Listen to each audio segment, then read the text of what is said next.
with players on the training ground since you came in? So we've been working on a lot. Obviously, we've taken over a young team. The team that we've inherited is ultimately the development squad for Port Talbot. So the lads have done well in terms of the way they tried to apply themselves. But as you can see from the results early on in the season, they've been a little bit off the pace. So the effort has been there from the players, which have been trying to make the effort a bit more focused. Tactical shape has been a big thing we've been working on, trying to make the team a lot more compact, a lot more resolute, giving them a platform to play from. In a lot of the games, we've been going down like 1-0 in the early parts of the game. So if you look at the first 4 or 5 games of the season, after 10 or 12 minutes, we're 1-0 down.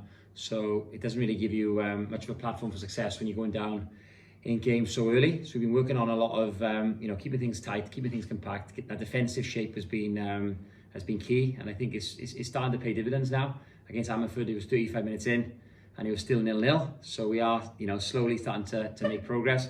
So I say the big thing has been the shape and the tactics. Also physical conditioning.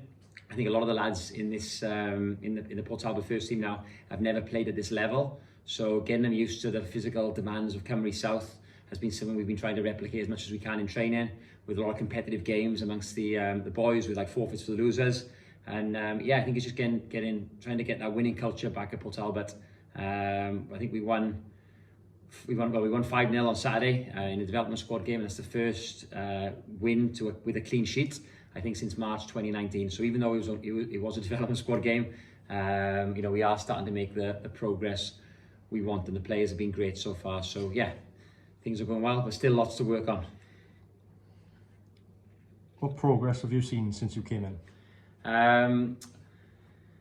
Physically, the conditioning of the boys is getting better. We're now training twice a week on a Tuesday, Thursday. So we're having more of an extensive session on a Tuesday, working on high-speed running, trying to replicate those match scenarios on big pitches on a Tuesday. And then on a Thursday, then we're going into more intensive stuff, so small-sided games, lots of twists, turns, accelerations and decelerations. Just trying to, again, get the lads conditioned for the physical demands of Cymru South. So it's been good. We have started to try and bring in some positive change as well with the culture. These lads, I don't think they don't know what it takes to win games and be competitive at this level, and that's through no fault of their own, because they haven't had any sort of experienced lads or experienced ex-pros to teach them and show them the way, really. So we did have a relatively successful transfer window. We brought in some more experienced players, with the likes of Aaron Garrett, who's he's played for Aberdeen, Goitra, Tafswell at this level, so he knows what it takes to win games. And we added a bit of quality as well with the likes of Lewis Reid, as well as other experienced boys like Sam Wade, etc., and a few boys from Swansea Uni too. So I think we're getting there. There's been a good blend of youth and experience now, and he's just trying to amalgamate the team now into a winning formula. And I'm sure we're not too far away from getting our first points on the board. What are you expecting on the training pitch and in matches over the next few weeks? Results haven't gone our way so far. We're still quite a fair bit of off the pace in regards to where we want to be in terms of performances.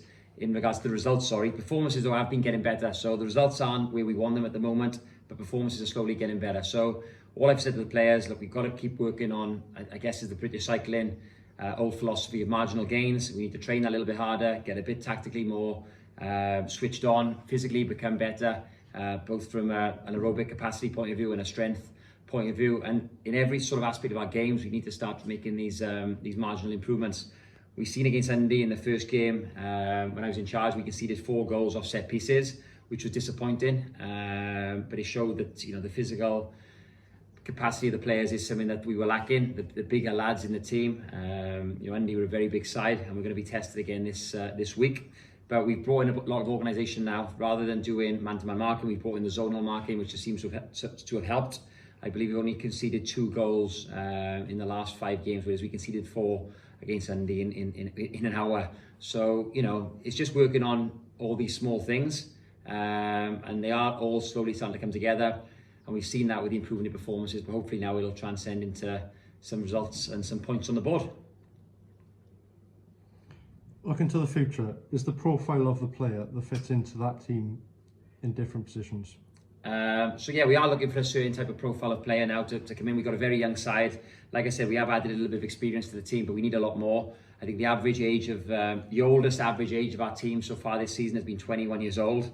We might have a few lads out on this Saturday, and I put a back four on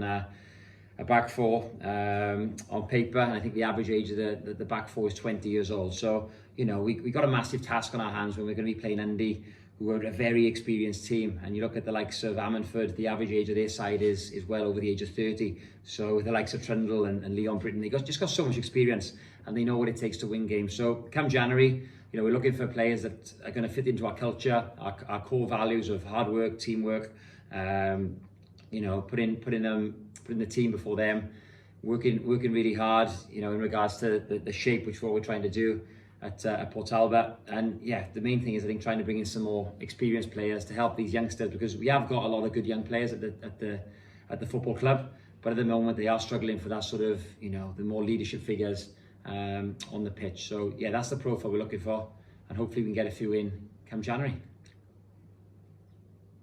How has the support been from fans, and how important are they to what you were trying to achieve this season?